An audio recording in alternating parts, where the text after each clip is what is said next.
Bueno, yo tengo una pregunta. ¿Dónde estaba cuando hice tantas cosas? De verdad que no me acuerdo.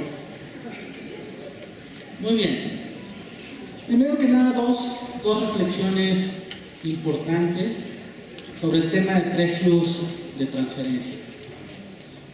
El primero es, bueno, aquí se ha preguntado cuántos de aquí son estudiantes, cuántos están en el gobierno, cuántos vienen de las empresas, en fin. Yo pienso que esas no son, probablemente son las preguntas relevantes desde un punto de vista técnico, pero la pregunta más importante que yo tengo para ustedes, para que entiendan el concepto de precios de transferencia de forma más aterrizada, es el estatus civil. Levanten la mano, por favor, quienes estén casados. Son bastantes. Ahora, por favor, levanten la mano quienes están solteros. Muy bien. Los casados pueden salir de la sala, ya saben todo de precios de transferencia. ¿Ok? Pueden ir a ver el partido, que por cierto creo que va 1-0, desafortunadamente. No les voy a decir a favor de quién. Entonces, ok. Primera cosa que tienes que saber sobre precios de transferencia.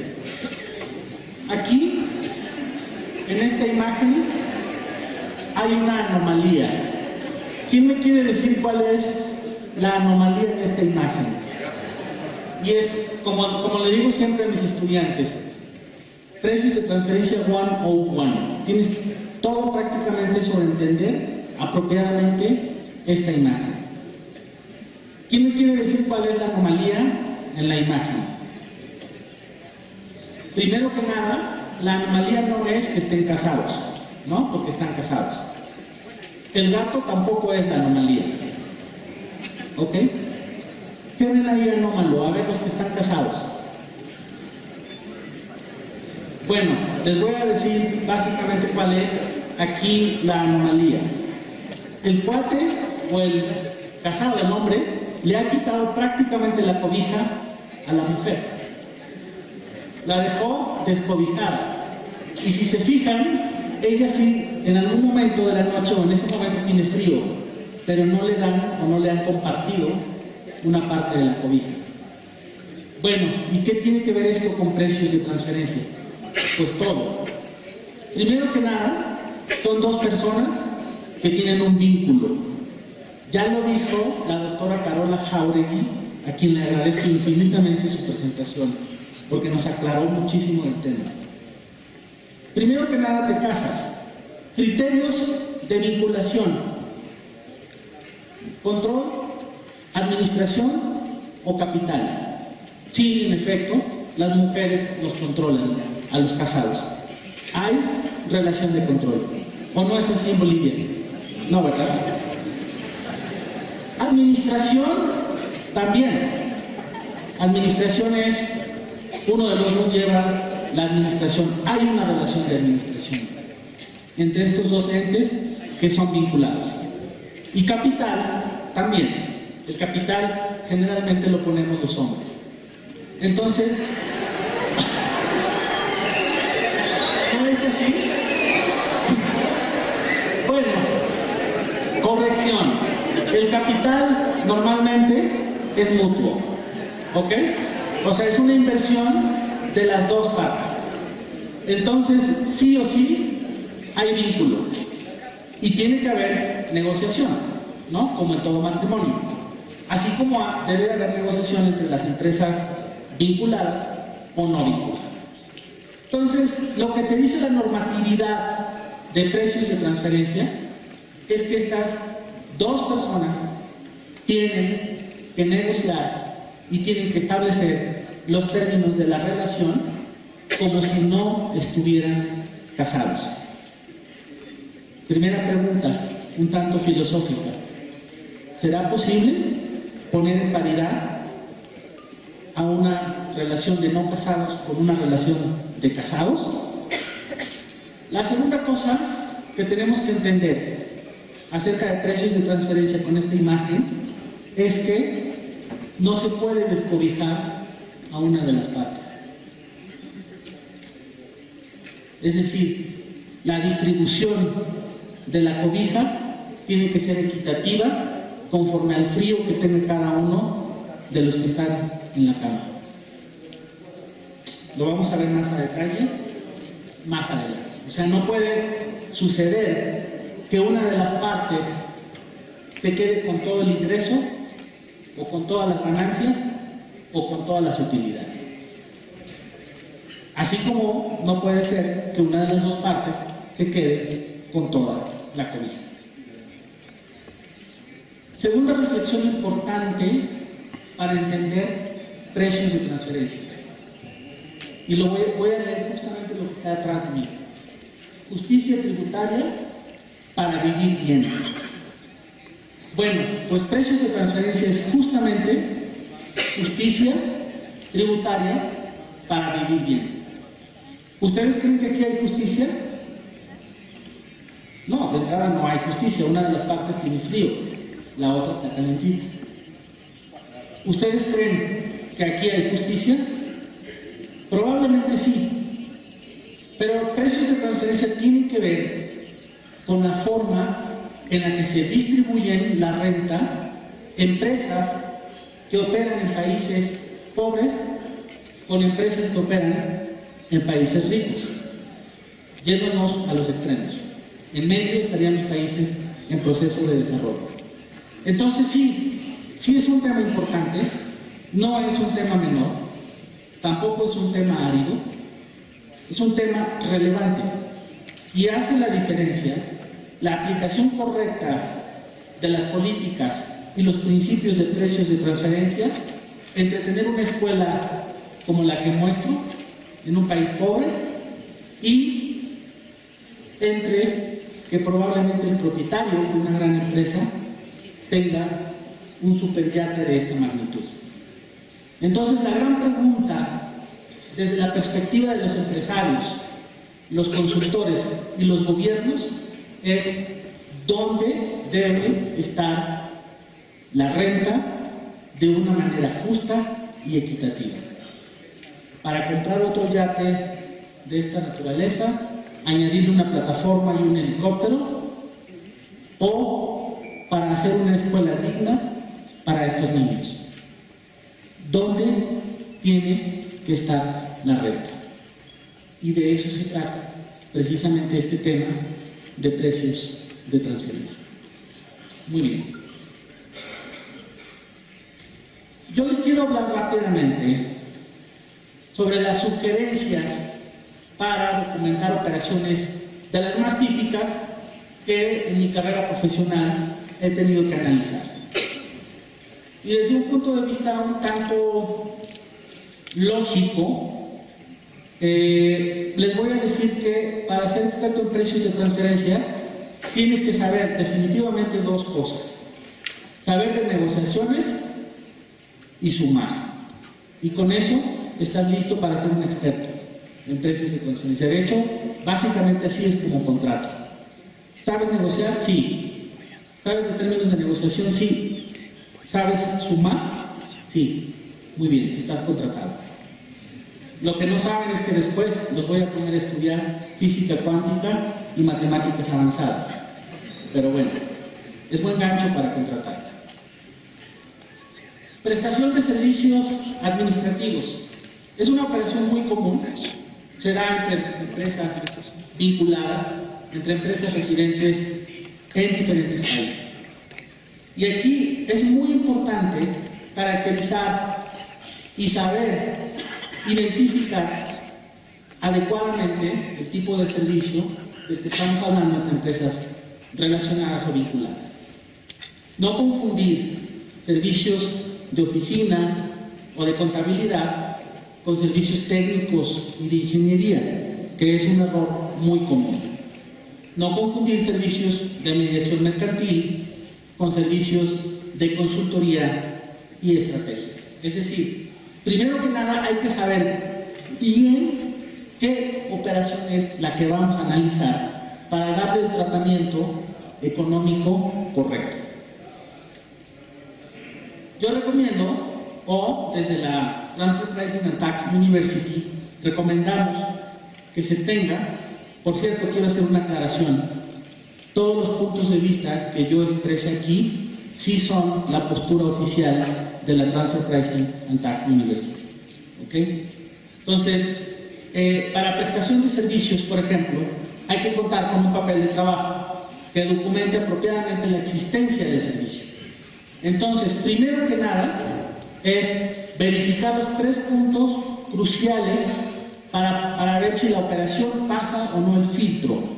1, que el servicio efectivamente exista. 2, que el beneficiario de los servicios sea la entidad que los está pagando. Y 3, que la contraprestación esté a valores de mercado. O sea, que ninguna de las partes quede con esta prestación de servicios descobijada.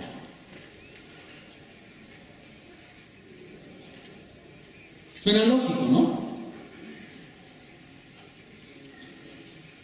A lo largo de mi carrera he visto muchas veces, y para que se tome en cuenta, en la implementación de las políticas de precios de transferencia en Bolivia, es que cuando revisamos en algunas ocasiones la cuantía y el monto, la descripción de los servicios prestados, pues en primer lugar revisas y dices, bueno, ¿qué servicios te está prestando la parte vinculada al extranjero?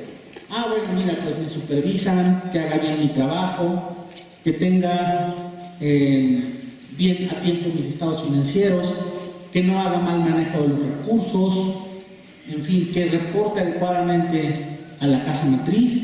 ¿Y quién te presta el servicio? Ah, pues la casa matriz. Ah, bueno, ¿y esas no son actividades propias de una casa matriz? ¿Tiene sustancia que estén exprimiendo a una subsidiaria que es una subsidiaria en otro país por servicios que efectivamente le corresponden a esa entidad por ser casa matriz? Bueno, es tanto como si, volviendo al tema de la pareja, es tanto como si los padres en algún momento decidieran cobrarte por ir a la escuela. Entonces dirías, momento, no es parte de tu responsabilidad darme educación, por lo menos hasta los 18 años, ¿por qué voy a tener que pagar por una labor que es tu responsabilidad? Entonces no es un tema menor, es un tema precisamente de sustancia, de que exista efectivamente la operación. Método ideal, me gustaría decirles que el método ideal fuera el método de precio comparable no controlado, como bien nos lo ha explicado la doctora Jauregui,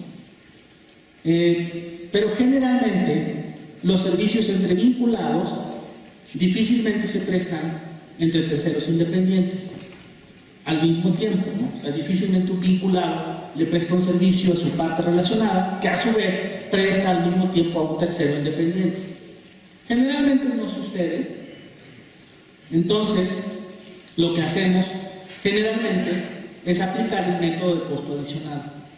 Y tal como está en la normativa boliviana de precios de transferencia, el método se debe de analizar apropiadamente, o se debe de aplicar apropiadamente, dividiendo la utilidad bruta entre costo de ventas y comparando ese porcentaje con el porcentaje efectivo que hubieran obtenido terceros independientes. ¿Y quiénes son esos terceros independientes? Me acompaña en esta presentación la doctora Laura López, que viene de Medellín, Colombia, y le quiero pedir que nos explique brevemente en qué consiste, doctora, este esoterismo de buscar entidades que hubieran efectuado operaciones comparables.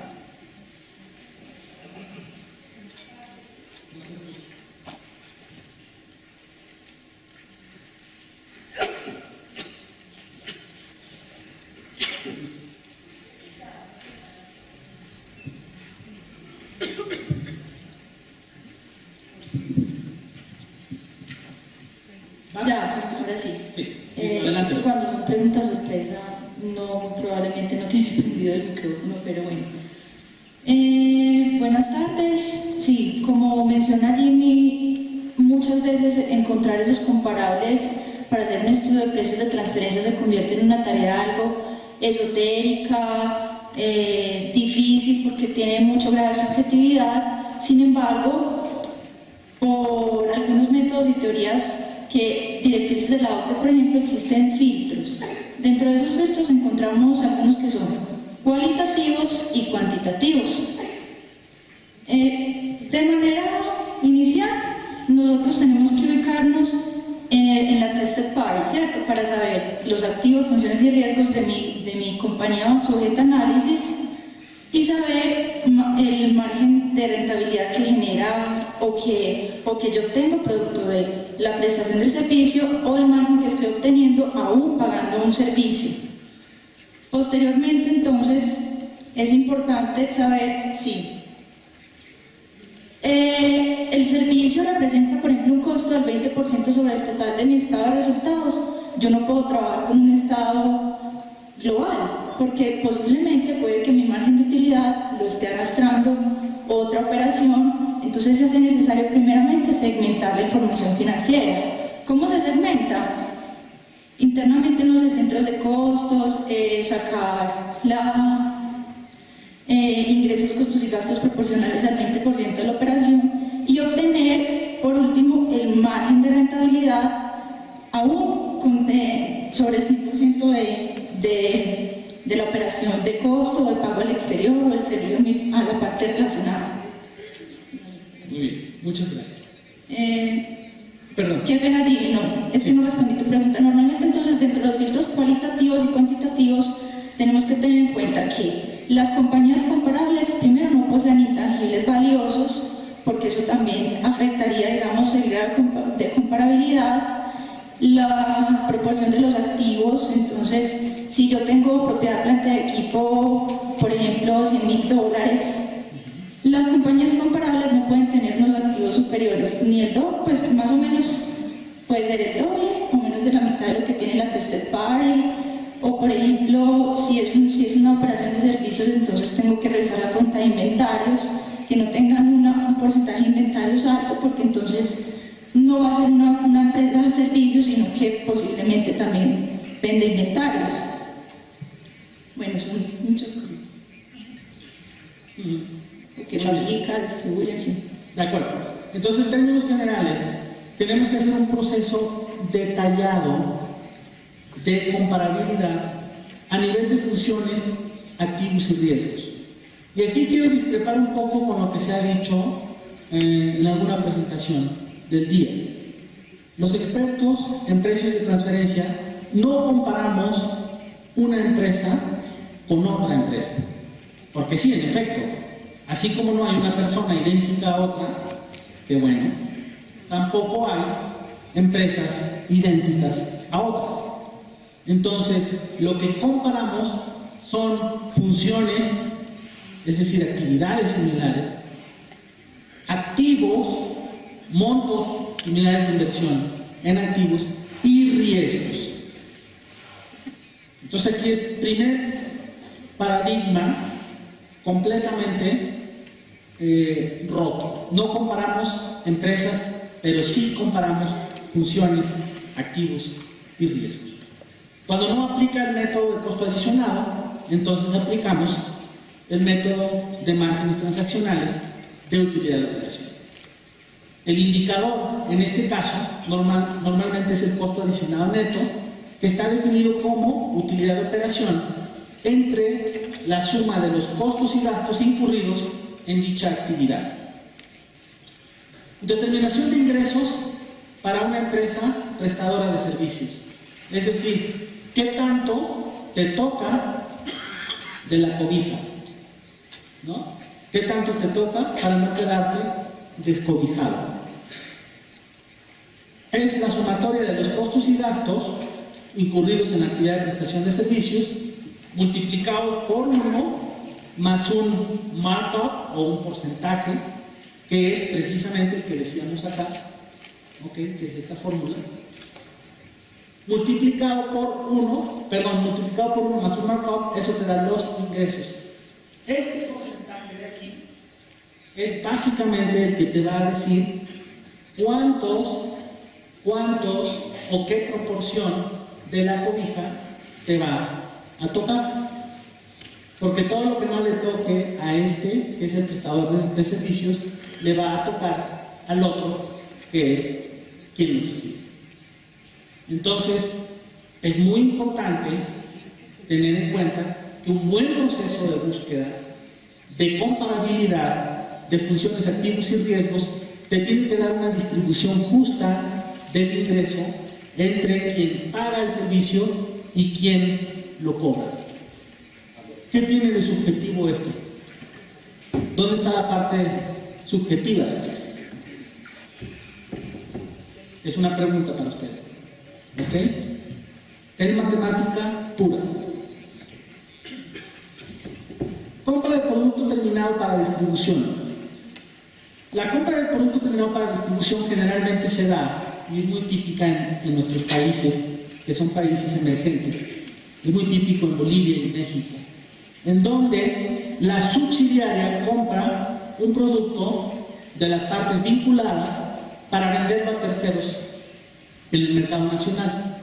Un ejemplo típico de esto podrían ser los autos. Aquí he visto que una marca predominante es Toyota o Nissan.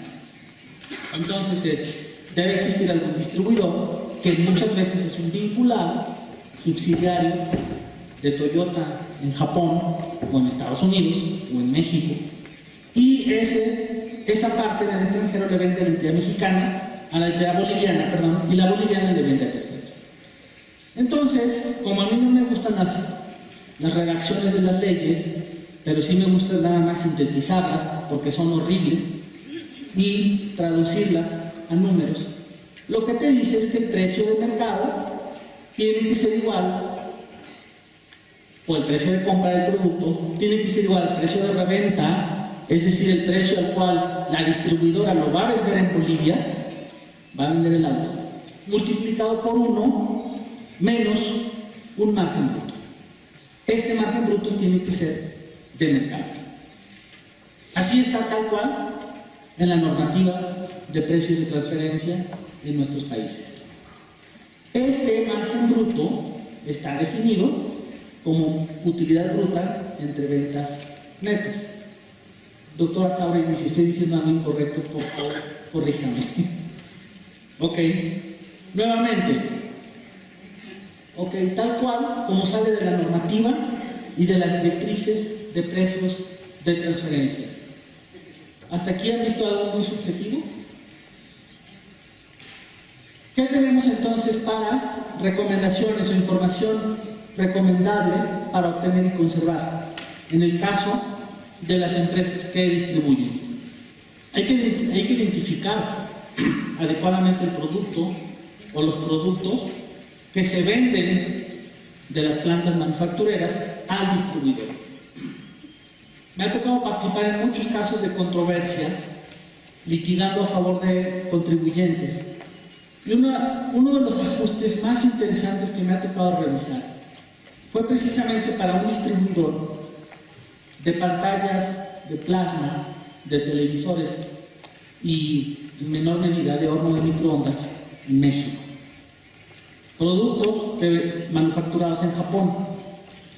Y cuando se hizo un estudio de precios de transferencia, el original, que lo hizo un Big Four, la empresa se ubicaba perfectamente dentro del rango aplicando el método de precio de reventa. La compañía tenía más o menos, para darles una idea a ustedes, un 13% de margen bruto. Entonces el experto dijo en su momento, ese 13% es consistente con el margen bruto que hubieran obtenido terceros independientes. A ver, la aplicación de esta fórmula, ¿qué te diría? Si todo como un índice, ok, a ver, abusados aquí con la pregunta. Si el precio de mercado, el precio de venta a los terceros, perdón, el de reventa, es de 100, todo como un índice, ¿de cuánto? Y el margen bruto sabemos que es de 13% el real, entonces ¿de cuánto debió de haber sido el precio de compra. Quien lo resuelva en menos de 5 segundos se puede ir.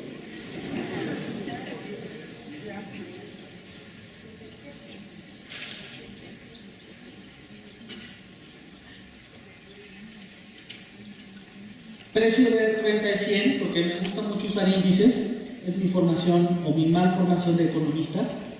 Margen bruto de 13%. ¿De cuánto es el precio de compra? Bueno, debió de haber sido más o menos de 87, muy bien. Y me sorprende que la respuesta venga de un abogado. Quizás se la sopló un contador. Exactamente, entonces era 87. Pequeño detalle, cuando la autoridad fiscal revisa las comparables y ve que efectivamente la compañía estaba dentro del rango, porque el rango en el estudio de precios de transferencia iba de un 11 a un 20%. Entonces decía, bueno, está dentro del rango. Pero cuando la autoridad fiscal ve los comparables, resulta que muchos de estos comparables eran distribuidores en la industria de cómputo. O sea, distribuían equipo de cómputo y periféricos. Y el razonamiento de la autoridad se basó, para hacer el ajuste, en la dinámica que existe en un consumidor entre lo que te lleva a comprar una computadora y una pantalla de plasma.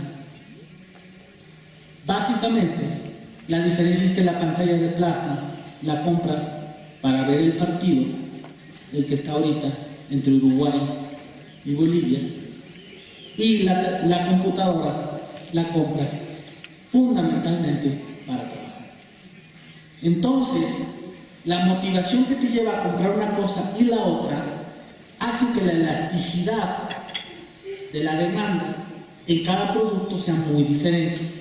¿Qué es básicamente esto de elasticidad?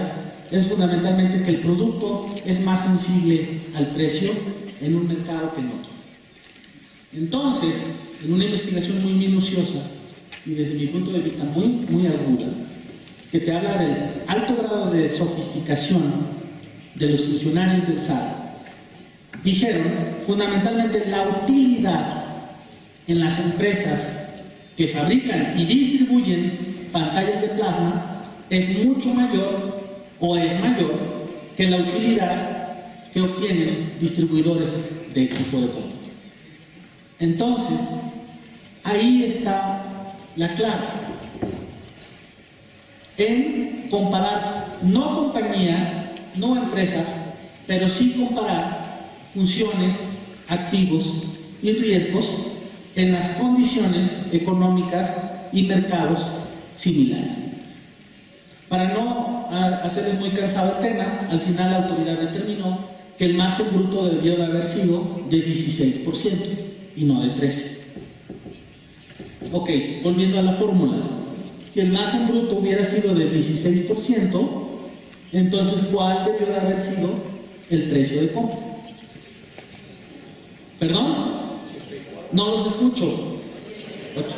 La diferencia es entonces de 3 unidades monetarias por cada producto comprado, como un índice. 3, uno dice, bueno, $3, no es mucho, los pago, ¿no? Los pago de mi bolsa. Sí, pero cuando son 1 millón de productos, son 3 millones.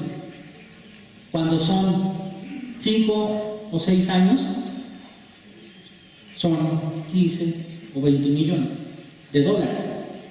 Entonces estamos hablando que son diferencias sustanciales.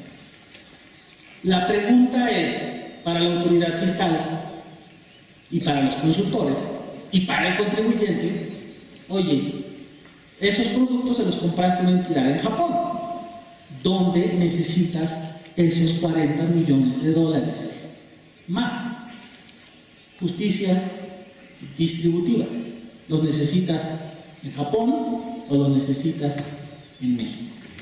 Pero más allá de eso, de la pregunta de la necesidad y de la justicia per se, es donde efectivamente, de acuerdo a las funciones, activos y riesgos llevadas a cabo por cada una de estas dos entidades, donde efectivamente debió de haber estado asignado ese ingreso o ese costo. Bueno, finalmente, honestamente, el ajuste estaba muy mal hecho por otros conceptos y por otras razones, y finalmente sí se llevó a la instancia del Tribunal Fiscal y se concluyó que efectivamente esos $3 en exceso correspondían a la entidad en Japón. Pero ese es otro caso, ese es un tema aparte. Venta de producto terminado o manufacturado, actividades de transformación. No sé si efectivamente sea el caso de una operación muy común de la industria manufacturera y de transformación en Bolivia. Me da la impresión que no, pero bueno, dejaría que me corrigieran. Básicamente aquí lo que aplicamos es el método de márgenes transaccionales de utilidad de operación, como un método muy típico, o el método de costo adicionado, en donde decimos que el costo adicionado neto es igual a la utilidad de operación entre los costos más los gastos. Nuevamente, la fórmula les parece conocida. La determinación de ingresos típica para un manufacturero tiene que ser la sumatoria de todos los costos y gastos incurridos, como bien lo decía la doctora López, en la actividad correspondiente, que en este caso es la de manufactura, y si no tienes estados financieros segmentados por la actividad de manufactura, entonces lo segmentan y eso lo multiplican por 1 más un markup. Este markup, ¿qué les suena? ¿Qué es? Ya lo habíamos dicho. Este markup es 1, 2. Porcentaje de rentabilidad de mercado. Exactamente, y en términos coloquiales, ¿cómo se lo explicarías a tu abuelita? O a tu hijo de 5 años. Es la porción o el tramo de la cobija que debes de tener y que te toca para que no te dejen descobijado. Y esos serían los ingresos a facturar. Subjetivo o no, el tema aquí es que esto sale tal cual de la normativa de precios de transferencia y de las guías de la OPE. Operaciones financieras. Bueno, las operaciones financieras son todo un mundo apasionante que básicamente se dividen en muchos tipos de operaciones. Entonces, no confundir básicamente una operación de préstamo con una operación de cash pooling, ni una operación de cash pooling con una garantía, y mucho menos una garantía con una tesorería centralizada. Entonces aquí está la clave de por qué ser experto en precios de transferencia implica ser experto en caracterizar adecuadamente la operación desde un punto de vista fiscal y de negocios. Entonces, no es que la normativa sea subjetiva o que las reglas sean subjetivas. Los subjetivos somos nosotros al momento de decidir utilizar un modelo o unas comparables que no se apegan a la realidad de la operación que estamos efectivamente analizando. Nosotros normalmente recomendamos para operaciones financieras hay que tener debidamente llenados o requisitados o debidamente celebrados, los contratos donde efectivamente se establezcan los flujos, los derechos, las obligaciones, las penalizaciones. Hay que tener debidamente documentado la integración de los intereses que estarían devengados a cargo o a favor. Si es un préstamo y yo estoy pagando el préstamo como entidad en Bolivia, pues entonces los intereses pagados. Si estoy cobrando préstamos, los intereses efectivamente cobrados. Y determinar adecuadamente los criterios fundamentales para hacer un buen análisis de intereses, es decir, el monto del principal, la tasa de interés, la moneda, el plazo, etc. Que me parece que viene también tal cual en la normativa de precios y transferencia. Operaciones de arrendamiento, que es otra operación muy común. Básicamente establecer adecuadamente aquí cuál es la operación que estamos analizando. Pregunta para ustedes, ¿es lo mismo rentar un inmueble que rentar una maquinaria y equipo? ¿Ameritan el mismo monto de contraprestación? ¿O es lo mismo arrendar inmuebles, maquinaria y equipo o equipo de oficina? Definitivamente no. Entonces, todo corresponde o todo depende de cómo caracterizo adecuadamente la operación que estoy analizando, ya sea como autoridad fiscal o como consultor o como contribuyente. Hay un dicho muy común que seguramente también existe aquí, que es: si tiene un color de pato, tiene unas patas de pato, tiene plumas de pato y tiene un pico de pato, entonces ¿qué es? ¿Es un ornitorrinco? ¿Es un gato? No, es un pato. Entonces hay que caracterizar adecuadamente las operaciones, mediante los aspectos relevantes que nos dan la caracterización adecuada de una determinada operación. Si es inmueble, bueno, tengo que preguntarme qué tipo de inmueble, dónde está ubicado, ¿no? No es lo mismo si el inmueble está ubicado en Alto La Paz que si está ubicado en la zona sur. Contar con el papel de trabajo que contenga precisamente los datos de esos inmuebles, la operación, el análisis, la depreciación, los gastos asociados a la operación de ese inmueble, etcétera, predial, agua, energía, y aplicar un buen método de precios de transferencia. Aquí no estoy diciendo que este sea el mejor, simplemente estoy sugiriendo que uno de los métodos pudiera ser el método de márgenes transaccionales de utilidad de operación. Básicamente el indicador más utilizado es el retorno sobre los activos operativos, porque es precisamente el que nos determina cuántos pesos hay de utilidad por cada peso invertido en los inmuebles. Es decir, retorno sobre los activos operativos es igual a la utilidad de operación obtenida por la entidad que otorga los bienes en arrendamiento entre el promedio de los activos operativos. Los activos operativos generalmente son el total de activos, tal como está definido en las normas de información financiera o en las normas financieras internacionalmente aceptadas, o como se llamen ahora. Normalmente es el total de activos menos el efectivo menos las inversiones temporales. Nuevamente, tal como sale de la normativa y de las guías de la OCDE, la determinación de ingresos por operaciones de arrendamiento tiene que ser igual al valor en libros de los activos operativos multiplicados por el ROA, que es el retorno sobre activos operativos que hubieran obtenido terceros, más los costos y gastos asociados a la operación de esos activos. Ese es el ingreso por arrendamiento. ¿Qué es este porcentaje? ¿Quién me quiere decir qué es?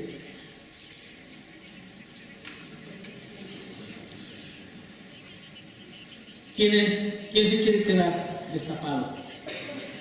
Nadie. Efectivamente, ese porcentaje es la porción que en una relación de negocios, así como en una relación matrimonial, es la porción de la cobija que te va a tocar para que efectivamente te quedes o no te quedes descobijado. No me voy a meter mucho en regalías porque es un tema muy complejo. Sin embargo, básicamente es lo mismo que cualquier otra operación. Es decir, una regalía es un producto como los jitomates que se compra y se vende en el mercado abierto. Y sí hay mucha información disponible de cómo determinar apropiadamente el monto de contraprestación en una regalía. Entre ellos, fundamentalmente, cuál es el valor del intangible, ¿no? Yo entro a los supers, o ¿cómo les llaman aquí? Supermercados o hipermercados, en cualquier parte del mundo, en México, por ejemplo, y normalmente hay de esos productos, no sé si han visto, pañales, ¿no? Pañales que son de marca, de cualquier marca, y pañales que son de marca libre, que no tienen una marca. El pañal de marca me cuesta todo como un índice, 100 unidades monetarias, y el pañal que no tiene marca me cuesta 90 unidades monetarias. Los dos resulta ser que muchas veces son manufacturados por el mismo fabricante, solo que uno tiene la marca Pampers y el otro tiene la marca libre del supermercado. Ok, ¿cuál es el diferencial de precios entre uno y otro? ¿Quién me quiere decir cuál es el monto del diferencial de precios? ¿Perdón? 10 unidades, exactamente. Suponemos que la empresa es pública y vamos a ver que vende 1 millón de unidades al año de los productos que sí tienen marca.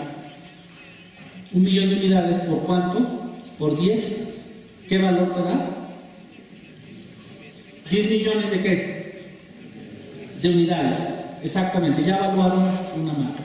Entonces ya pueden hacer una evaluación desde el punto de vista de precios de transferencia. Dejaré el micrófono con algunas reflexiones finales. Si quiero que sepan que este tema de precios de transferencia es todo acerca de la justicia distributiva, pero también desde el punto de vista de los empresarios es todo acerca de que haya certidumbre de invertir en un determinado país, porque en ese país, si aplico las reglas como son, con justicia, y distribuyo la renta de acuerdo a lo que efectivamente hago, de acuerdo a mis funciones, activos y riesgos, y no le quiero quitar a la otra persona la parte de la cobija que le toca, entonces voy a tener no solo para comprarme un yate, sino tal vez un yate, un helicóptero, una mansión, etc. O sea, precios de transferencia es todo acerca de la certidumbre que existe de cómo se distribuye la renta con justicia entre los diferentes países, entre los países pobres, los países ricos y las empresas. Y el otro punto que quiero tomar, y que igual es un punto un tanto de discusión, como contribuyentes y como gobierno, tienen que fijarse muy bien si siguen las guías de la OCDE o si siguen los lineamientos establecidos por la ONU o si siguen sus propios lineamientos. ¿Por qué no? Porque hoy por hoy existe un debate y en prácticamente todos los foros internacionales a los que acudo hay expositores de los países ricos, hay expositores de Estados Unidos, de Francia y de Alemania. Y también habemos expositores de los países emergentes, de México, de Brasil, de Rusia, de India. El gran debate que existe hoy, evidentemente Bolivia estaría entre esos dos, más del lado de México que del lado de Estados Unidos, definitivamente.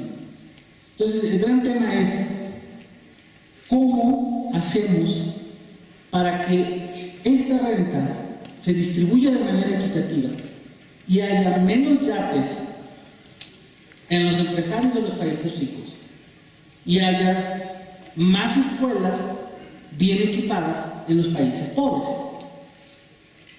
Entonces un día un expositor dijo, bueno, este expositor era de la India, y dijo, bueno, yo sé que en la India estamos haciendo ajustes muy agresivos, muy altos, para que las multinacionales paguen más impuestos en la India, pero hay una sola razón.